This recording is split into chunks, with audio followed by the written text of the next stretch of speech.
नमस्कार। भारत में जैसे ही कोई नया विचार आता है वैसे ही उसका विरोध शुरू हो जाता है, चाहे वह विचार सरकार की तरफ से आया हो या किसी की तरफ से व्यक्तिगत रूप से दिया गया हो। चाहे कोई समाज सुधारक नया विचार लेकर के आए या कोई कानूनी सुधारक या दूसरे तरह का कोई सुधार लेकर के आए, शिक्षा के क्षेत्र में या किसी भी क्षेत्र में कोई सुधार की बात हो, कोई नया विचार हो, नया आइडिया हो, तो उसका विरोध होना लाजिमी है। हो सकता है कि दुनिया के और भी देशों में होता हो, लेकिन भारत में तो निश्चित रूप से होता है। जैसे केंद्र सरकार ने नई शिक्षा नीति बनाई तो उसका विरोध हुआ। ये नहीं, उस पर सार्थक बहस नहीं हुई, बहस नहीं होती है। बहस न सरकार चाहती है न विपक्ष के लोग चाहते हैं, विरोध होता है, समर्थन होता है। उसी तरह से आईपीसी, सीआरपीसी और एविडेंस एक्ट को बदलने के लिए केंद्र सरकार नए कानून ले आई है, उसका विरोध हो रहा है या उसका समर्थन हो रहा है। अब प्रधानमंत्री की आर्थिक सलाहकार परिषद के अध्यक्ष हैं विवेक देबरॉय, बड़े जाने माने अर्थशास्त्री हैं।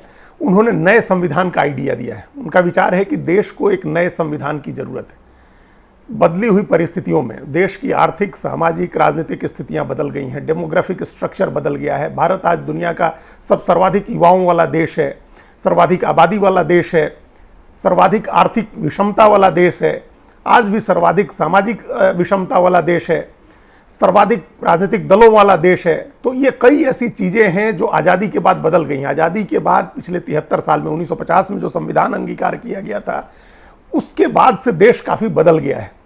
सो विवेक देबरॉय का कहना है कि उसकी रोशनी में नए संविधान की ज़रूरत है। जैसे ही उन्होंने ये लेख लिखा, उन्होंने द मिंट अखबार में, जो अंग्रेजी का एक कारोबारी अखबार है, बिजनेस का अखबार है, उसमें उन्होंने लेख लिखा कि there is a case for we the people to embrace a new constitution. उन्होंने ये लेख लिखा कि हम वी द पीपुल, जो कोट अनकोट कहें वी द पीपुल, जिससे भारत का संविधान शुरू होता है, हम भारत के लोग, जिन लोगों ने संविधान अंगीकार किया था 1950 में, कि हम भारत के लोगों को अब ये समय आ गया है, अब एक स्थिति है कि हमें एक नया संविधान अंगीकार करना चाहिए, एक नया संविधान अपनाना चाहिए। ये उनके लेख का शीर्षक है और उन्होंने उसमें बहुत विस्तार से लिखा है कि क्यों इसकी ज़रूरत है। पहले इसी पर बात करते हैं कि उनके क्या लॉजिक्स हैं, क्या उनके तर्क हैं। उनका कहना है कि 73 साल में देश काफ़ी बदल गया है, जो कि बिल्कुल सही है, देश बदल गया है। उनका यह भी कहना है कि 73 साल में अब संविधान वही नहीं रह गया है जो 1950 में अपनाया गया था। उसके बाद संविधान भी काफ़ी बदल गया है। 100 से ज़्यादा बार संविधान में संशोधन हुए हैं। कई चीज़ें, अदालतों के आदेश से कई चीज़ें जोड़ी गई हैं संविधान में। जैसे बुनियादी ढांचे का जो कॉन्सेप्ट है, बेसिक स्ट्रक्चर का जो कॉन्सेप्ट है, ये सुप्रीम कोर्ट ने डाला है। ये न तो संविधान सभा ने कहा था और न संसद ने कानून बनाया, ये सुप्रीम कोर्ट ने शामिल कराया है कि एक बेसिक स्ट्रक्चर होगा। संविधान का बेसिक स्ट्रक्चर का कॉन्सेप्ट आया हुआ है। तो और भारत सरकार ने जो भी सरकार में रहा, संसद ने तो 100 से ज़्यादा बार संविधान बदला ही है। तो उनका कहना है कि वो संविधान नहीं रह गया जो 1973 में था, काफ़ी बदल गया है। उनका ये भी कहना है कि जो बदलाव हुए हैं वो हर बार अच्छे के लिए नहीं हुए हैं। ये भी बात काफ़ी हद तक सही है। इमरजेंसी के समय जिस तरह के संशोधन हुए थे, जिसमें लोकसभा का कार्यकाल बढ़ाया गया था और तमाम दूसरे संशोधन हुए थे, वो कोई अच्छे के लिए नहीं हुए थे सारे संशोधन। बाद में हालांकि उसमें से ज़्यादातर संशोधनों को मोरारजी देसाई की सरकार ने बदल दिया था, लेकिन उस तरह का काम कभी भी हो सकता है, कई बार हुआ भी है। तो संविधान वो नहीं है। फिर उन्होंने ये भी कहा है कि सब अच्छे के लिए नहीं हुआ है जो बदलाव हुआ है। इसके अलावा उन्होंने और कई तर्क दिए हैं, जिस तर्क के आधार पर उनका कहना है कि इस संविधान को बदला जाना चाहिए। अपनी बात की पुष्टि के लिए, अपनी बात को मजबूती देने के लिए उन्होंने university of Chicago law school के एक अध्ययन का भी हवाला दिया है। इस university of Chicago law school के एक अध्ययन में पता चला है, जिसमें उसने दुनिया भर के देशों के संविधान का अध्ययन किया है और कहा है कि एक संविधान की उम्र औसतन 17 साल है और भारत का संविधान तो 73 साल का हो गया। तो ये उस तरह से, ये इस आधार पर भी उनका कहना है कि इसको बदला जाना चाहिए। फिर विवेक देबरॉय का यह भी कहना है कि जो भारत का संविधान है वो मोटे तौर पर गवर्नमेंट ऑफ इंडिया एक्ट 1935 पर बेस्ड है। ये गवर्नमेंट ऑफ 1935 एक्ट अंग्रेज सरकार ले आई थी, ब्रिटिश पार्लियामेंट से वो कानून बना था कि भारत पर रूल करने के लिए कानून आया था 1935 में, जिससे आज़ादी तक देश का संचालन हुआ था। तो उसी पर बेस्ड है, उसी के ज़्यादातर प्रावधान लिए गए हैं कॉन्स्टिट्यूशन में। और भी कई लॉजिक हैं, वो विस्तार से, उसके बारे में बहुत समय लग जाएगा उन सब पर विचार करने में, लेकिन उनके ये लॉजिक्स हैं। इसके आधार पर उन्होंने कहा कि इसका नए संविधान की ज़रूरत है। लेकिन जैसे ही उन्होंने ये बात कही, लिखा, वैसे ही उनके ऊपर हमले होने लगे और सोशल मीडिया में हैशटैग अरेस्ट विवेक देबरॉय का वो ट्रेंड करने लगा ये हैशटैग, और उनको गिरफ्तार करने की मांग होने लगी, उनको संविधान विरोधी कहा जाने लगा और ये तमाम चीज़ें कहा कि, और इतना विरोध हुआ कि उनको आकर के सफाई देनी पड़ी कि ये जो नए संविधान की उन्होंने राय दी है वो उनकी निजी राय है, व्यक्तिगत तौर पर दिया है, इसका प्रधानमंत्री की आर्थिक सलाहकार परिषद से कोई लेना देना नहीं है, ये सफाई देनी पड़ी। क्योंकि उस विरोध को इस तरह का मोड़ दिया गया उस पूरे घटनाक्रम को कि मजबूरी हो गई कहना, क्योंकि ये भारत सरकार के लिए भी, भारतीय जनता पार्टी के लिए भी नुकसानदेह होता दिखने लगा था। अब विरोध किस आधार पर किया गया? विरोध बड़े सतही आधार पर किया गया और बहुत ही ऐसे जो हास्यास्पद तर्कों के आधार पर विरोध किया गया। ये हो सकता है इसको खारिज कर दिया जाए, इसमें कोई दिक्कत नहीं होगी कि अगर इसको नहीं लागू किया जाएगा, नए संविधान की जरूरत नहीं है, लेकिन उस पर बहस तो करनी होगी। जो विवेक देबरॉय ने जो तर्क दिए उन तर्कों को तो काटना होगा तर्क से। आप ये कह के तो उनकी आवाज नहीं दबा सकते हैं या किसी की भी आवाज नहीं दबा सकते हैं कि आपने ऐसा कैसे सोच लिया, आप देश विरोधी हो गए, आप संविधान विरोधी हो गए। और दुर्भाग्य की बात यह है कि विवेक देबरॉय का विरोध करने वाले वो ऐसे तमाम लोग हैं जो वाक और अभिव्यक्ति की स्वतंत्रता के सबसे बड़े पैरोकार हैं, जिनको लग रहा है कि अभी लोकतंत्र खतरे में है इस सरकार में, और लोकतंत्र में इस सरकार के दौर में लोगों को बोलने की आज़ादी छीनी जा रही है। वो तमाम लोग नहीं चाहते हैं कि विवेक देबरॉय नए संविधान की बात करें, वो लोग उनके बोलने की आज़ादी छीनना चाह रहे हैं। उनको बोलने की पूरी आज़ादी है, उनको अपनी राय रखने की आज़ादी है। अगर किसी को उस पर आपत्ति है तो उसको तर्कों के साथ उसका खंडन करना चाहिए, बताना चाहिए कि क्यों भारत को नए संविधान की जरूरत नहीं है, क्यों ये संविधान इस देश के 140 करोड़ लोगों को फेल नहीं कर रहा है। सिर्फ ये कह के आप विवेक देबरॉय की बात को नहीं दबा सकते हैं कि डॉक्टर भीमराव अंबेडकर ने यह संविधान बनाया है। ये अच्छी बात है, उन्होंने बनाया है। 12-14 कमेटियां थी उस समय, तमाम अलग अलग विषयों पर विचार करने वाली कमेटी थी और डॉक्टर अंबेडकर ड्राफ्ट कमेटी जो थी उसके चेयरमैन थे। जितनी सिफारिशें आई, जितनी बहसें हुई, उन सबको एक जगह किया गया। उस कमेटी के वो चेयरमैन थे, इसलिए उनके नाम से है कि संविधान लिखा उन्होंने। लेकिन अब उन्होंने लिखा, वो पत्थर पर लिखी हुई लकीर नहीं है और न वो ब्रह्मा जी की वाणी है जिसको बदला नहीं जा सकता है। आजकल तो ब्रह्मा जी की वाणी भी बदलने की कोशिश हो रही है। महात्मा गांधी ने जो कहा उसको बदला जा रहा है, बहुत सारी चीजें बदल दी गई। पंडित जवाहरलाल नेहरू ने जो कहा उसको बदल दिया गया, बहुत सारा उनका किया हुआ बदल दिया गया। इसलिए यह तर्क नहीं चलेगा कि डॉक्टर भीमराव अंबेडकर ने संविधान लिखा इसलिए संविधान को बदला नहीं जा सकता या इसकी जगह कोई नया संविधान नहीं लाया जा सकता है। उन्हीं बाबा साहब के लिखे संविधान में ही 100 से ज्यादा बार संशोधन किए जा चुके हैं और हर बार कुछ ना कुछ अच्छे के लिए किया गया है, भले उसके नतीजे खराब आए हों।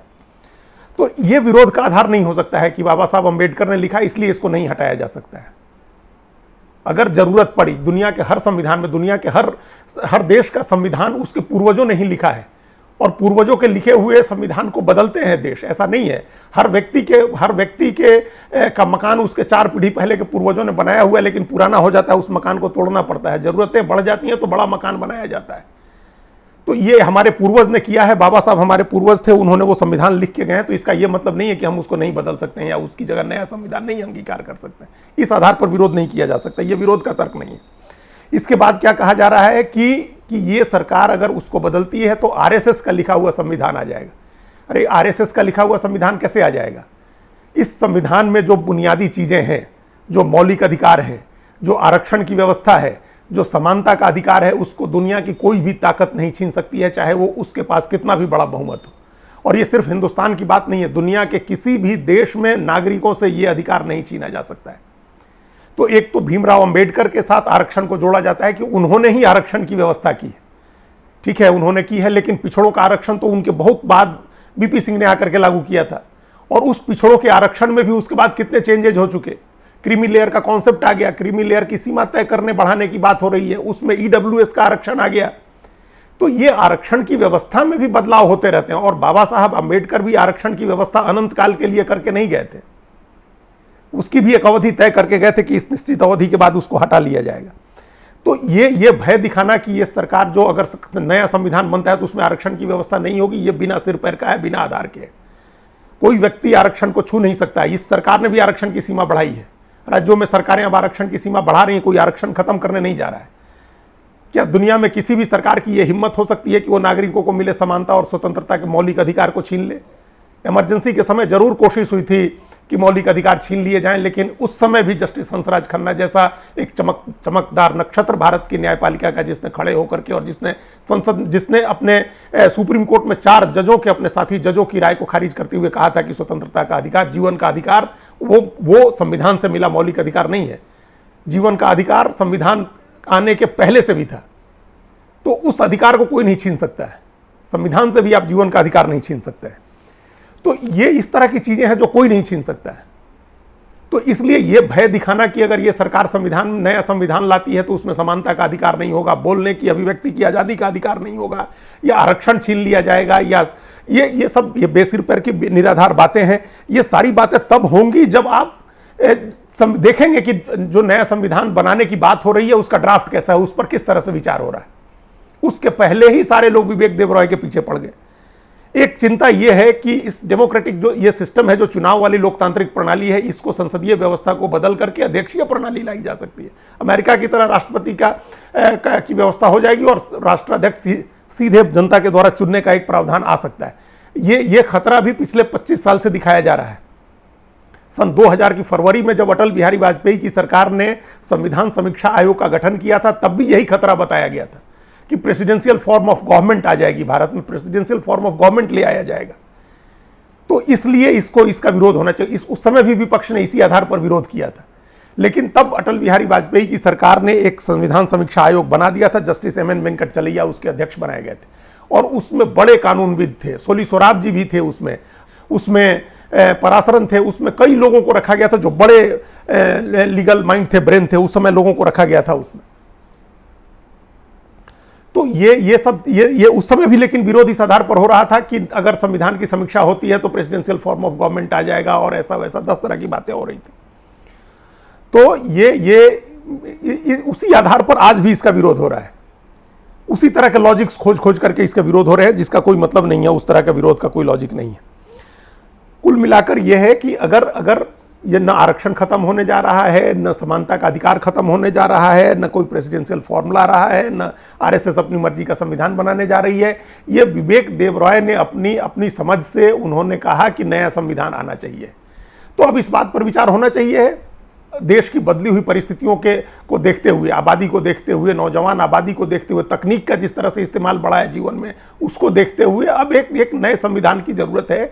अगर उनको लगता है कि एक नए संविधान की जरूरत है, और बहुत सारे लोगों को लगता है, तो उस पर विचार होना चाहिए। अगर तर्क के आधार पर यह होता है कि नहीं जरूरत है, तो नहीं आएगा संविधान। आखिर नया संविधान अंगीकार करने का काम संसद को करना है।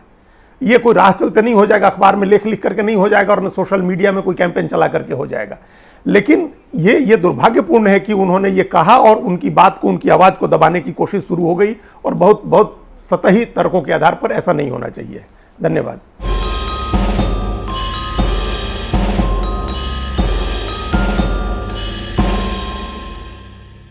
कृपया हमारे चैनल के साथ जुड़िए, लाइक कीजिए, सब्सक्राइब कीजिए, बेल आइकॉन जरूर दबाइए।